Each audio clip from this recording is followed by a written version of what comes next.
ধীরগতিতে কমছে আকস্মিক বন্যায় প্লাবিত হওয়া কুমিল্লার মুরাদনগর, বুড়িচং, ব্রাহ্মণপাড়া ও দেবীদাস সহ অনেক অঞ্চলে পানি কমলেও বেড়েছে দুর্ভোগ। নানা সংকটে মানবেতর জীবনযাপন করছেন তারা। এসব সংকট নিরসনে হাত বাড়িয়ে দিয়েছে বিভিন্ন সংগঠন, দিচ্ছে বিশুদ্ধ খাবার পানি সহ নিত্য প্রয়োজনীয় জিনিস। কুমিল্লায় বন্যা কবলিতদের সহায়তার বিভিন্ন দিক তুলে এনেছেন মুন্সিগঞ্জ প্রতিনিধি রুবেল মাদবর, জানাবেন বুলবুল আহমেদ। কুমিল্লার গোমতী নদীর পানি বিপদ সীমার নিচ দিয়ে প্রবাহিত হলেও এখনো অনেক অঞ্চল পানিতে নিমজ্জিত।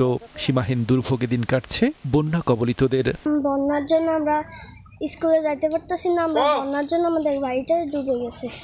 হালকা কমছে, ঘরে থেকে অনেক পানি কমে নাই। আমরা অনেক অসহায় আছি, আপনাদের কাছে অনুরোধ কিছু সাহায্য করবেন। এমন পরিস্থিতিতে বন্যার্থদের সহায়তায় ত্রাণ নিয়ে কুমিল্লায় ছুটে যান মুন্সিগঞ্জের বেশ কয়েকটি সংগঠনের সদস্যরা। বন্যা কবলিত মানুষের পাশে দাঁড়াতে তাদের জন্য কিছু খাদ্য সামগ্রী এবং কিছু ঔষধ নিয়ে এসেছি। যতদিন পর্যন্ত তাদের এই বেহাল দশা চলছে, আমরা ততদিন তাদের পাশে থাকার চেষ্টা করব। সুদূর কুমিল্লাতে এসেছি 500 শতাধিক মানুষের পরিবারকে খাদ্য সামগ্রী বিতরণ করার জন্য।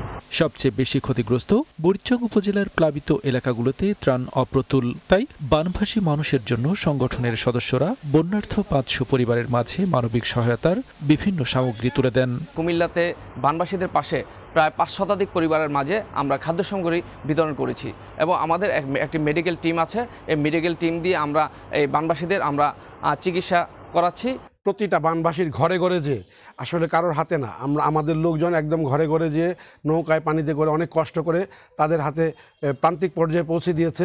ত্রাণ সামগ্রীর মধ্যে ছিল মুড়ি, biscuit, Chocofun, ORSaline, mineral water, মশার কয়েল, শিশু খাদ্য সহ পানি বিশুদ্ধকরণ ট্যাবলেট। তাদের সাথে ছিল মেডিকেল টিমও।